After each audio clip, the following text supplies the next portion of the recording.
Welcome back. Bangladesh లో ప్రధానిగా షేక్ హసీనా రాజీనామా చేసి దేశం విడిచారు. ప్రొఫెసర్ నోబెల్ శాంతి బహుమతి గ్రహీత అయిన మహమ్మద్ యూనస్ నేతృత్వంలో తాత్కాలిక ప్రభుత్వం ఏర్పాటు దిశగా బంగ్లాదేశ్ అడుగులు వేసింది. మరి బంగ్లాదేశ్ ను యూనస్ నాయకత్వం ముందుకు నడిపిస్తుందా? సంక్షోభానికి తెరదించే దిశగా చర్యలు తీసుకుంటారా? ప్రజాస్వామ్యయుతంగా మళ్లీ కొత్తగా ఎన్నికలు జరుగుతాయా? అసలు బంగ్లాదేశ్ ను నడిపించేదెవరు? బంగ్లాదేశ్ దారెటు.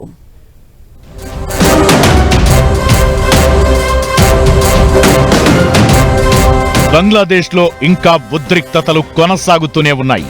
రిజర్వేషన్ల చిచ్చు దేశమంతా వ్యాపించి షేక్ హసీనా ప్రధాని పదవికి రాజీనామా చేశారు. దేశం వదిలి వెళ్లారు. ఆర్మీ కనుసన్నల్లో పాలన నడుస్తోంది. దీంతో బంగ్లాదేశ్ లో రాజకీయ సంక్షోభానికి తెరదించి ప్రజాస్వామ్య పాలనకు ఆర్మీ, ఇతర పార్టీలు వేగంగా పావులు కదుపుతున్నాయి. బంగ్లాదేశ్ లో తాత్కాలిక ప్రభుత్వానికి మహమ్మద్ యూనస్ నేతృత్వం వహించనున్నారు. ఆయన నోబెల్ శాంతి పురస్కార గ్రహీత. హసీనా రాజీనామా చేయడంతో అధ్యక్షుడు మొహమ్మద్ షాబుద్దీన్ నిన్న పార్లమెంటును రద్దు చేశారు. మొదట తాత్కాలిక పరిపాలన యంత్రాంగం ఏర్పాటుకు, తరువాత కొత్తగా ఎన్నికలు నిర్వహించడానికి మార్గం సుగమం చేశారు. యూనస్ 2012 నుంచి 2018 వరకు స్కాట్లాండ్లోని గ్లాస్గో కాలెడోనియన్ విశ్వవిద్యాలయానికి ఛాన్సలర్ గా ఉన్నారు. చిట్టగాంగ్ విశ్వవిద్యాలయంలో ఆర్థిక శాస్త్ర ప్రొఫెసర్ గా పనిచేశారు. బంగ్లాదేశ్ లోని పేదల అభ్యున్నతి కోసం కృషి చేశారు. చిట్టగాంగ్ లో 1940లో జన్మించిన ఆయన ఓ సామాజిక కార్యకర్త. బ్యాంకర్ గా, ఆర్థికవేత్తగా పేరు సంపాదించుకున్నారు. మైక్రో ఫైనాన్స్ బ్యాంక్ ద్వారా లక్షల మంది ప్రజలను పేదరికం నుంచి బయటపడేశారు. అందుకు 2006లో నోబెల్ శాంతి బహుమతి అందుకున్నారు. వీటితో పాటు అనేక ప్రతిష్టాత్మక అవార్డులను పొందారు. పార్లమెంట్ను రద్దు చేయాలన్నది బంగ్లాదేశ్ లో ఉద్యమకారుల ప్రధాన డిమాండ్. తాత్కాలిక ప్రభుత్వ సారథి పేరును వాళ్లే ప్రతిపాదించారు. సైనిక సర్కారును, సైన్యం మద్దతు ఉండే మరేదైనా సర్కారును అంగీకరించేది లేదని స్పష్టం చేశారు. హసీనా సర్కార్తో ఘర్షణ పడినందుకు యూనస్ పై కొన్ని డజన్ల కేసులు నమోదయ్యాయి.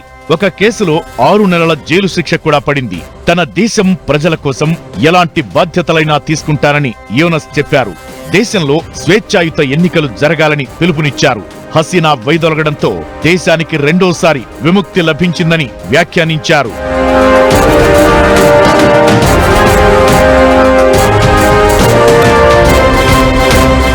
షేక్ హసీనా ప్రభుత్వం కూలడంతో ఆమె రాజకీయ ప్రత్యర్థి Bangladesh nationalist party leader Khaleda జియాకు జైలు నుంచి విముక్తి లభించింది. హసీనా ప్రభుత్వంలో 17 ఏళ్ల పాటు జైలు శిక్ష అనుభవించిన జియా ఇప్పుడు విడుదల కావడంతో ఆమె కూడా రాజకీయంగా యాక్టివ్ అవుతారన్న ప్రచారం జోరందుకుంది. 1981లో తన భర్త జియావుర్ రెహమాన్ హత్య తరువాత బంగ్లాదేశ్ నేషనలిస్టు పార్టీకి అధ్యక్షురాలయ్యారు. 1991లో బంగ్లాదేశ్ తొలి మహిళా ప్రధానిగా బాధ్యతలు స్వీకరించారామె. 1996లో రెండోసారి విజయం సాధించారు. తరువాత జరిగిన ఎన్నికల్లో అవామీ లీగ్ గెలుపొందింది. ఆ తరువాత 5 ఏళ్లకు మళ్లీ జియా అధికారం దక్కించుకుని 2001 నుంచి 2006 వరకు దేశాన్ని పాలించింది. 2018లో విదేశీ విరాళాలు దుర్వినియోగం కేసులో 17 ఏళ్ల జైలు శిక్ష పడింది. ప్రస్తుతం 78 ఏళ్ల జియా అనారోగ్యంతో బాధపడుతున్నారు. దీంతో ఫ్యూచర్ బంగ్లాదేశ్ ను నడిపే నాయకుడెవరనేది సస్పెన్స్ గా మారింది. బంగ్లాదేశ్ పరిస్థితులను ఎప్పటికప్పుడు గమనిస్తున్నాయి అమెరికా, చైనా. తాత్కాలిక ప్రభుత్వ ఏర్పాటు సహా ప్రజాస్వామ్య పునరుద్ధరణకు వీలైనంత త్వరగా చర్యలు తీసుకోవాల్సిన అవసరముందని బ్రిటన్ అభిప్రాయపడింది. బంగ్లాదేశ్ పరిస్థితులను ఎప్పటికప్పుడు సమీక్షిస్తున్నామని ఐక్యరాజ్యసమితి తెలిపింది. శాంతియుతంగా ఆందోళన చేస్తున్న వారిపై ఎలాంటి చర్యలు తీసుకోవద్దని, నిరసన తెలిపే హక్కును కాపాడాలని పిలుపునిచ్చింది. ఇదిలా ఉంటే బంగ్లాదేశ్ లో అల్లర్లలో పలువురు అవామీ లీగ్ నేతలు ప్రాణాలు కోల్పోయారు. వారిని లక్ష్యంగా చేసుకుని ఆందోళనకారులు రెచ్చిపోతున్నారు. అవామీ లీగ్ నేతలు, వారికి సన్నిహితంగా ఉండే వారి ఇళ్లు, దుకాణాలను ఆందోళనకారులు వెంటాడి వేటాడుతున్నారు. దేశవ్యాప్తంగా పలు ప్రాంతాల్లో అవామీ లీగ్ నేతల మృతదేహాలు దొరుకుతున్నాయి. హసీనా మద్దతుదారులపై దాడులకు పాల్పడ్డారు. ఈ ఘటనల్లో యువ నటుడు శాంతో, నిర్మాత, దర్శకుడైన అతడి తండ్రిని అతి కిరాతకంగా చంపేశారు.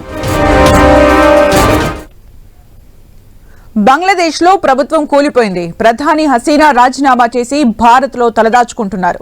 వారి కుటుంబం పూర్తిగా రాజకీయాలకు వీడ్కోలు పలికినట్లు కూడా చెప్తున్నారు. విద్యార్థులు మొదలుపెట్టిన ఈ ఉద్యమంలో వందల మంది ప్రాణాలు కోల్పోవడమే కాకుండా దేశం మొత్తం అతలాకుతలమైపోయింది.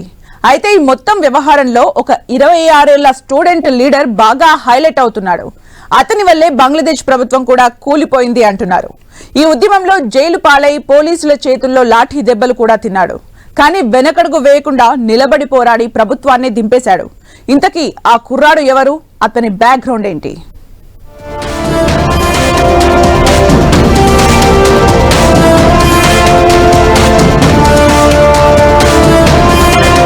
బంగ్లాదేశ్ ప్రధాని పీఠం నుంచి షేక్ హసీనాను గద్దె దింపిన విద్యార్థి నాయకుడు ఒకడున్నాడు. హసీనా రాజీనామా చేసి ఆమె దేశం విడిచేలా చేసింది కూడా ఆ విద్యార్థి నాయకుడే.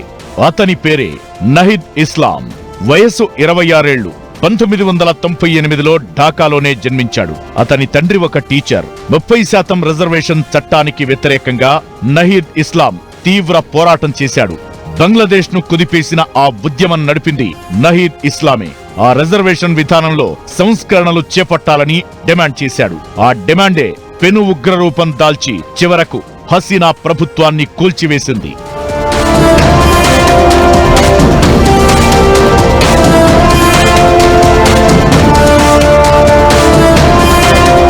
నహీద్ ఇస్లాం ప్రస్తుతం ఢాకా యూనివర్సిటీలో సోషియాలజీ చదువుతున్నాడు.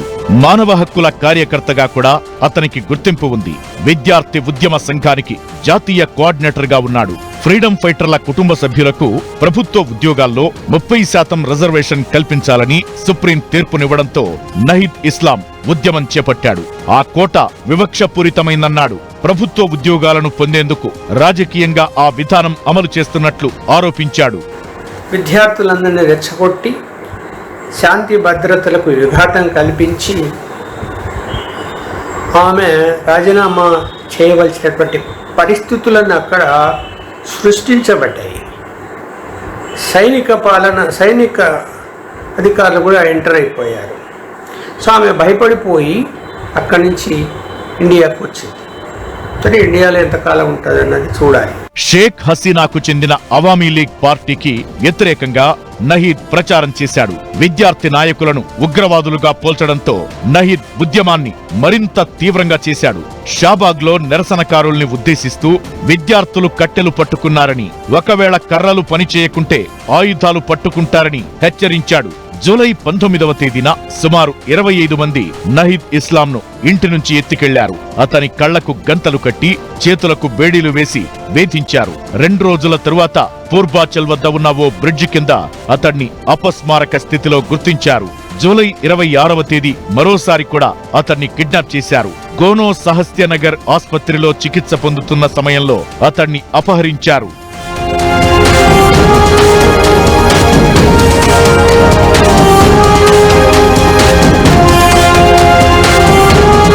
నుదుటిన బంగ్లాదేశ్ జెండాను కట్టుకుని ఉద్యమంలో చాలా చోట్ల క్రియాశీలకంగా కనిపించాడు నహీద్. వెనకడుగు వేయకుండా నహీద్ తన పోరాటాన్ని కొనసాగించాడు. తరచూ మీడియాకి కనిపిస్తూ ఉద్వేగ ప్రసంగాలు చేస్తూ వచ్చాడు. ఆందోళనలను సమన్వయం చేశాడు.